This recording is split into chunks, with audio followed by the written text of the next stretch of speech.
अस्सलाम वालेकुम। आज की इस वीडियो में मैं आपको तफसील से बताऊंगी कि किस तरह से अमेज़ॉन मार्केट प्लेसेस के ऊपर प्राइवेट लेबल लॉन्च करने के लिए प्रोडक्ट रिसर्च की जाती है, जिसे आमतौर पे प्रोडक्ट हंटिंग भी कहा जाता है। तो प्रोडक्ट हंटिंग को सीखने के लिए मेरी वीडियो को तफसील से देखें और इस वीडियो के आखिर पे बहुत कीमती फ़ीचर्स बताए हैं मैंने। तो इस वीडियो को आखिर तक देखें ताकि आपको प्रोडक्ट हंटिंग के सारे फ़ीचर्स ठीक से समझ में आ जाए। वीडियो देखने से पहले हमारे चैनल को सब्सक्राइब कीजिए और बेल आइकन को दबाकर ऑल नोटिफिकेशंस पर भी क्लिक कर दीजिए ताकि आपको अगली आने वाली तमाम वीडियोस की अपडेट्स मिलती रहे। तो चलते हैं अपने टॉपिक की तरफ। आपके सामने इस तरह का पेज खुलेगा। यहाँ से आप प्रोडक्ट का आइडिया निकाल सकते हैं दो तरीक़ों से, एक प्रोडक्ट्स के थ्रू, दूसरा कीवर्ड्स के थ्रू। प्रोडक्ट्स के थ्रू अगर आप जाएंगे तो आपके सामने एक एक प्रोडक्ट शो करेगा हीलियम 10, लेकिन अगर आप कीवर्ड्स के थ्रू जाते हैं तो आपके सामने पूरा प्रोडक्ट्स का पेज खुल जाएगा जिसके अंदर आपके पास मैक्सिमम रिजल्ट्स आएंगे। तो मैं कीवर्ड्स के थ्रू जाती हूँ। कीवर्ड्स के थ्रू जब आप जाएंगे तो आपके सामने इस तरह का फॉर्म खुलेगा। सिंपली आपने यहाँ पे पहले अपनी मार्केट प्लेस चेंज कर लेनी है कि जिस मार्केट में भी आप प्रोडक्ट रिसर्च करना चाह रहे हैं, प्रोडक्ट का आइडिया निकालना चाह रहे हैं। तो मैं यूएसए सेलेक्ट करूंगी। उसके बाद आपने यहाँ पे आके कैटेगरीज में से कैटेगरी सेलेक्ट कर लेनी है एक। यहाँ पे बहुत सारी कैटेगरीज दी होती हैं, इसमें से कुछ गेटेड हैं और कुछ अनगेटेड। तो आपने अनगेटेड कैटेगरीज के साथ जाना है ताकि आपके ऊपर प्राइवेट लेबल लॉन्च के दौरान कोई ख़ास रेस्ट्रिक्शन ना हो। तो मैं यहाँ से सिलेक्ट कर लेती हूँ किचन एंड डाइनिंग की कैटेगरी और उसके बाद यहाँ से कुछ फ़िल्टर्स लगा लेती हूँ ताकि क्राइटेरिया फॉलो किया जा सके। अब क्राइटेरिया क्या है? क्राइटेरिया मैं आपको स्क्रीन पे दिखा रही हूँ। ये जो सारे फीचर्स हैं ये आपकी प्रोडक्ट के अंदर होने चाहिए जब आप प्रोडक्ट रिसर्च करते हैं। तो इन सारे फीचर्स को, यानी इस क्राइटेरिया को, ये जो आपके सामने स्क्रीन पे दिया हुआ है, इसे आप नोट कर लें और इन तमाम फीचर्स को आपने फॉलो करना है प्रोडक्ट रिसर्च करते हुए। तो इन फीचर्स में से 2-3 फीचर्स के यहाँ पे फ़िल्टर्स लगा लेते हैं ताकि आपको प्रोडक्ट का आइडिया निकालने में ज़रा आसानी हो। सबसे पहला फ़िल्टर यहाँ पे मैं लगाऊंगी कि मिनिमम सर्च वॉल्यूम जो है वो 10,000 होना चाहिए आपकी प्रोडक्ट का। उसके अलावा मंथली रेवेन्यू जो है वो भी 10,000 होना चाहिए आपकी प्रोडक्ट का मिनिमम। इसके बाद प्राइस का फ़िल्टर लगाती हूँ। मिनिमम प्राइस 15 की दिखाए वो हमें प्रोडक्ट्स और मैक्सिमम 60 या 70 कर लें आप। अच्छा, एक बात यहाँ पे आपने ध्यान में रखनी है कि जितनी ज़्यादा प्राइस यहाँ पे आप लिखेंगे उतना ज़्यादा आपका बजट बढ़ जाएगा, क्योंकि महंगी प्रोडक्ट्स जो हैं वो आपको पीछे से भी महंगी मिलेंगी। चाहे आप चाइना से ख़रीदें या कहीं से भी ख़रीदें, आपको पीछे से भी वो महंगी मिलेंगी। मिसाल के तौर पे अगर आप एक प्रोडक्ट आगे $60 की सेल करना चाह रहे हैं तो वो पीछे से भी आपको कोई 15, 20, $25 में ही मिलेगी। और अगर आप उस $20 वाली या $25 वाली प्रोडक्ट के 1000 यूनिट्स खरीदें तो आप देख सकते हैं कि आपका बजट कहाँ पहुँच जाएगा। 1000 का एक स्टॉक डालने में आपका 20,000 बजट लग जाएगा। इसके बरक्स अगर आप एक प्रोडक्ट डालते हैं $15 की, वो आपको पीछे से आसानी से $1.5 या $2 में मिल जाती है या $3 में मिल जाती है। जब आप उस $2 या $3 वाली प्रोडक्ट के 1000 यूनिट्स ऑर्डर करेंगे तो आपका हार्डली 2000 से 3000 खर्चा आएगा। तो यहाँ से आप अंदाज़ा लगा सकते हैं कि आपके बजट के अंदर कितना ह्यूज डिफरेंस आ जाता है प्राइस के मामले में। तो प्राइस बहुत सोच समझ के लगाइए। उसके बाद ये रिव्यू काउंट को फिल करने की ज़रूरत नहीं है। रिव्यू रेटिंग को आप फिल करें, 4.5 होनी चाहिए मिनिमम आपकी रेटिंग। इसके बाद सर्च पे क्लिक करें। ये देखें यहाँ पे 200+ कीवर्ड्स आए हैं। अब आपने क्या करना है कि आपने हर एक कीवर्ड को अलग-अलग से अमेज़ॉन के ऊपर खोलना है और उसको चेक करना है। किस तरह चेक करना है? ये जो क्राइटेरिया मैंने आपको अभी दिखाया है, दोबारा से आपको स्क्रीन पे दिखा रही हूँ। इस क्राइटेरिया को फॉलो करते हुए आपने एक एक कीवर्ड को चेक करना है। तो सबसे पहले मैं इस कीवर्ड को खोलती हूँ, लेकिन एक चीज़ आप देख लें कि आपका कीवर्ड है क्या। Teacher gifts for women. अब मैं अगर ये गिफ्ट्स वाली खोलती हूँ पेज, तो इसके अंदर बहुत डिफरेंट चीज़ें आएंगी। मतलब हर बंदा एक गिफ्ट तो सेल नहीं कर रहा होता, कुछ सीनरी सेल कर रहा होगा, कुछ फ्लावर्स सेल कर रहा होगा। तो इसके अंदर आने वाली जो प्रोडक्ट्स है ना वो सिमिलर नहीं है, यूनिफॉर्म प्रोडक्ट्स नहीं, यानी एक जैसी नहीं है। तो इसको आप छोड़ ही दें। अभी आप ऐसी प्रोडक्ट खोलें, ऐसा कीवर्ड खोलें जिसके अंदर आपको ये अंदाज़ा हो कि आप के जो सारे उस पेज के ऊपर लोग हैं तकरीबन एक जैसी प्रोडक्ट ही सेल कर रहे हैं। तो पेपर मिल ये मैं खोलती हूँ। इसके अंदर मुझे लग रहा है कि सारे पेज के ऊपर तकरीबन एक जैसी प्रोडक्ट्स ही सेल हो रही होंगी। तो इसे खोलती हूँ। ये देखें तकरीबन मिलती जुलती प्रोडक्ट्स हैं जो सारे लोग सेल कर रहे हैं, लेकिन एक चीज़ है कि इसके अंदर ग्लास प्रोडक्ट्स भी हैं। तो आपने ऐसा कोई सिलेक्ट नहीं करना, ऐसा कोई डिज़ाइन आपने यहाँ से सिलेक्ट नहीं करना जो ग्लास में हो, क्योंकि ग्लास जो है वो डिलीवरी के दौरान टूट जाता है, जिसकी वजह से कंप्लेंट्स आती हैं, कस्टमर खुश नहीं होता। तो ये जब आपने प्रोडक्ट पेज खोल लिया इस कीवर्ड के ऊपर, तो आपने सिंपली यहाँ पे हीलियम 10 की और जंगल स्काउट की एक्सटेंशन चलानी है। पहले आप हीलियम 10 की चला लें, उसके स्टैट्स देख लें, उसके बाद आप जंगल स्काउट की चला लें। तो मैं यहाँ पे हीलियम 10 की एक्सटेंशन चलाती हूँ। हीलियम 10 की एक्सटेंशन खोलने के बाद आपके सामने इस तरह से रिजल्ट आएगा। आपने इस एक्सटेंशन को पूरे पेज पे फैला लेना है और सबसे पहले आपने यहाँ पे फिल्टर रिजल्ट्स पे क्लिक करके यहाँ से हाइड कर देनी है स्पॉन्सर्ड प्रोडक्ट्स को। अब लाइव फिल्टर्स पे क्लिक करें। अब ये जो आपके सामने रिजल्ट आएगा, इसके अंदर से आपने वो सारी चीज़ें चेक कर लेनी है जो क्राइटेरिया के अंदर लिखी हुई हैं।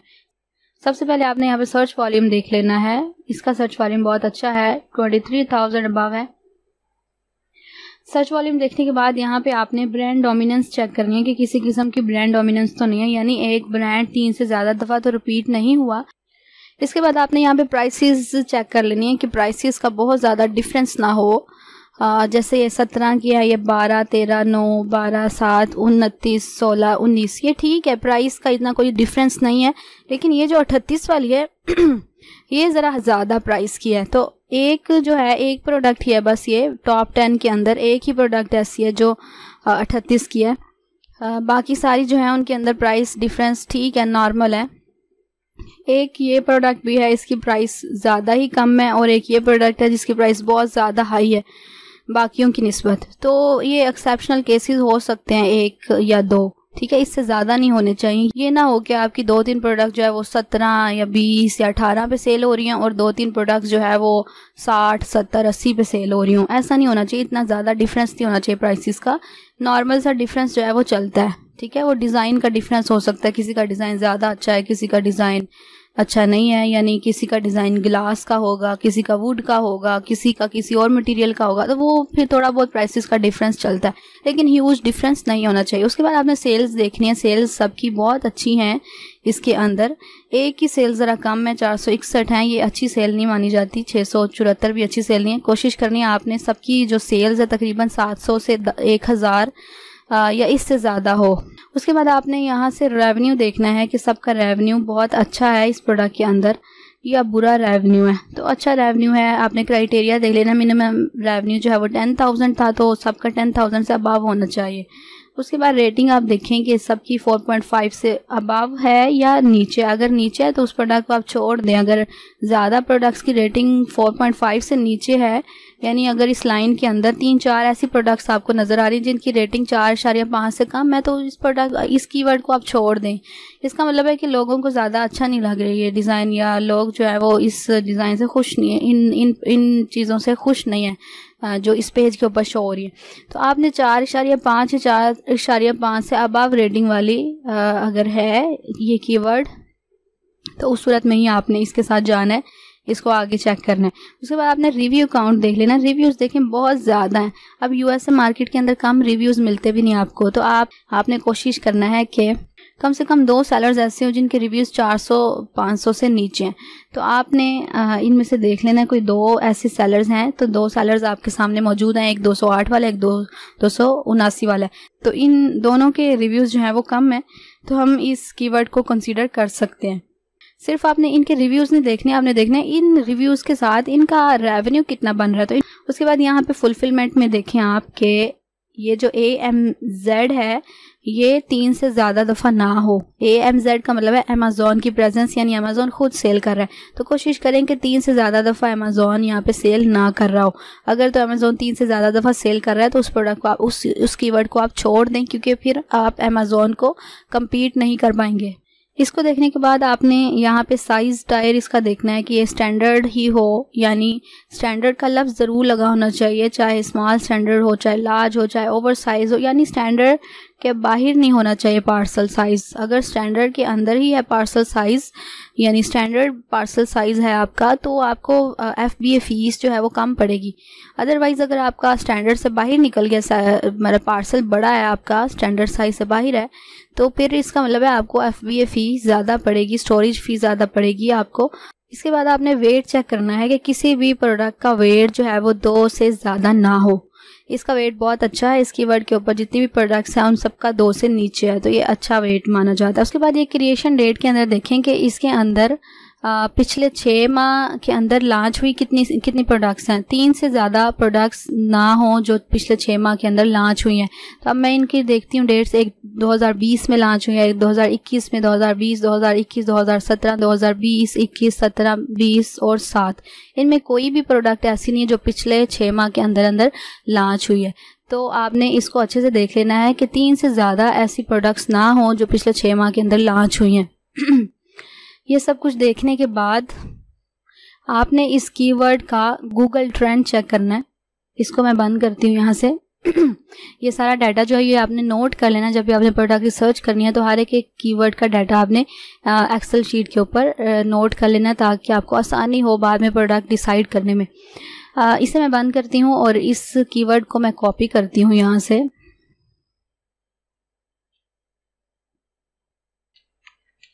यहाँ गूगल पे आपने लिखना है गूगल ट्रेंड्स और सर्च करना है। ये सबसे पहला लिंक है, इसे खोलें। यहाँ आके आपने यहाँ से अपनी मार्केट सेलेक्ट करनी है कि किस मार्केट में आप गूगल ट्रेंड देखना चाहते हैं। मैं यहाँ से USA सेलेक्ट करूंगी, यूनाइटेड स्टेट्स।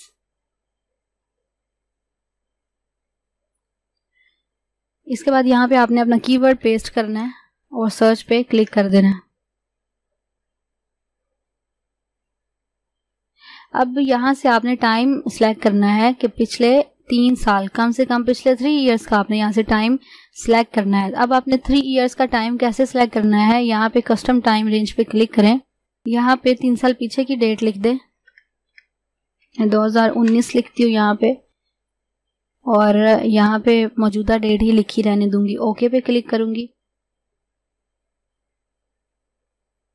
अब जो ग्राफ आया मेरे सामने, ये पिछले 3 साल का ग्राफ है। और ग्राफ देखते वक्त आपने एक चीज़ का ख्याल रखना है कि ये जो 25 लिखा हुआ आपके सामने आ रहा है, आपका ग्राफ जो है वो इस डिजिट के या तो बराबर हो या फिर इससे ऊपर हो। अगर आपका ग्राफ 25 से नीचे है तो इसका मतलब है वो कीवर्ड अच्छा नहीं है, उसको छोड़ दें। तो ये जो मेरा कीवर्ड है इसको आप देख रहे हैं, ये 25 से अबव है इसका सारा ट्रेंड। इसका मतलब है कि ये बहुत अच्छा कीवर्ड है। और इसके अलावा आपने एक और चीज़ चेक करनी है कि गूगल ट्रेंड ना तो आपका सीजनल हो ना ही ट्रेंडी हो। अब सीजनल और ट्रेंडी का क्या मतलब है? इसका मतलब ये कि आपका ग्राफ आपको बताएगा कि आपकी प्रोडक्ट सीजनल है या ट्रेंडी है। अब सीजनल प्रोडक्ट्स क्या होती हैं, जैसे मैं सीजनल प्रोडक्ट निकालती हूँ, क्रिसमस की कोई प्रोडक्ट निकाल लेती हूँ क्योंकि उसका सीज़न सिर्फ दिसंबर में आता है। ये देखें, ये क्रिसमस कैप्स मैंने सर्च किया। अब आप इसको देख लें कि सीजनैलिटी क्या होती है। ये देखें कि यहाँ पे डाउन रहती है इसकी सेल, और ये जब दिसंबर आता है तो इसकी सेल अपने पीक पे चल जाती है। उसके बाद जब दिसंबर जाता है फ़ौरन से सेल गिर जाती है और ये फिर डाउन रहती है। उसके बाद ये अप जाती है, फिर दिसंबर में, फिर ये नीचे चल जाती है, फिर दिसंबर में ऊपर, फिर नीचे जाती है, सारा साल नीचे रहती है, फिर दिसंबर में ऊपर। तो इस तरह की जो प्रोडक्ट होती है वो सीजनल होती है। अब ट्रेंडी प्रोडक्ट दिखाती हूँ कि ट्रेंडी प्रोडक्ट्स क्या होती हैं। मैं यहाँ पे लिखती हूँ मास्क।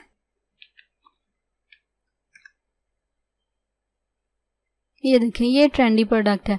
यानी मास्क का जब ट्रेंड चला, जब कोरोना आया, ठीक है, कोरोना के दौरान मास्क का जो ट्रेंड है वो इधर तक चला गया, इतना ऊपर चला गया।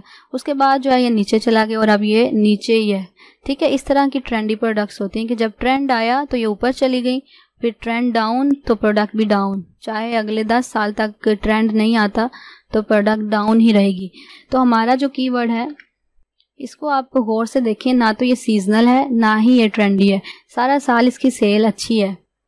तो आप इस तरह की प्रोडक्ट उठा सकते हैं। ये एक अच्छा ग्राफ माना जाता है जो आपको स्क्रीन पे नज़र आ रहा है।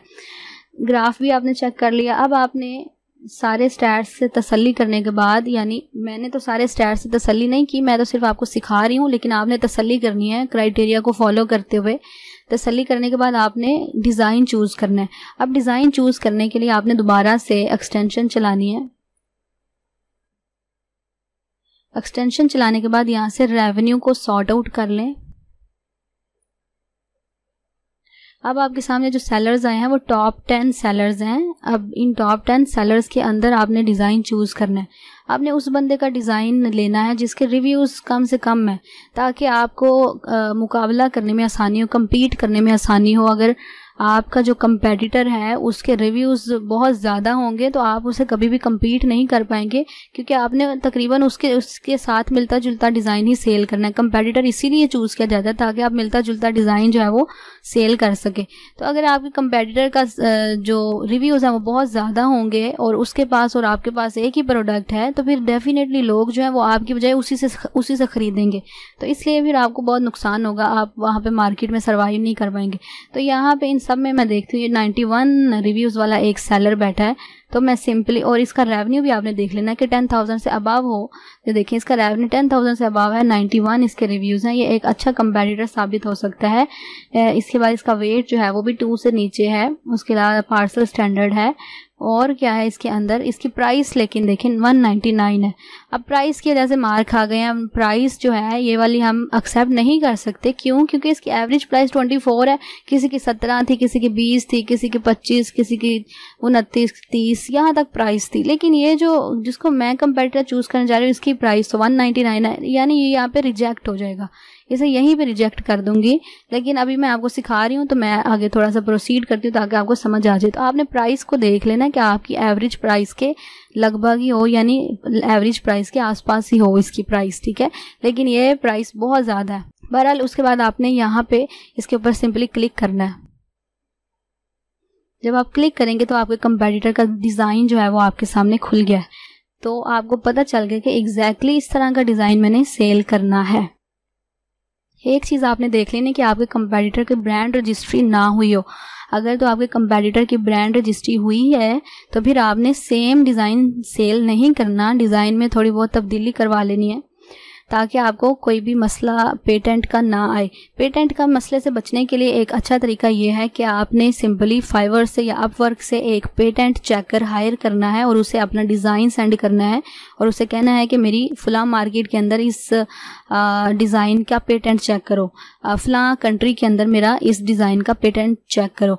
जैसे मिसाल के तौर पे मैं यूएसए के अमेज़ॉन के ऊपर सेल करना चाहती हूँ तो मैं फाइवर पे जाके पेटेंट चेकर हायर करूँगी, उसको ये डिज़ाइन दिखाऊँगी, सेंड करूंगी उसको और उसको कहूंगी कि यूएसए की कंट्री के अंदर यानी यूएसए के अंदर चेक करो कि यह डिज़ाइन किसके नाम पे पेटेंट है, अगर पेटेंट है, और अगर नहीं पेटेंट तो वेल एंड गुड। वहाँ पे वो जो पेटेंट चेकर है वो इसका पेटेंट चेक करेगा। अगर तो पेटेंट हुई तो वो आपको बता देगा, डिटेल्स, नाम भी बता देगा जिसके नाम पे पेटेंट है।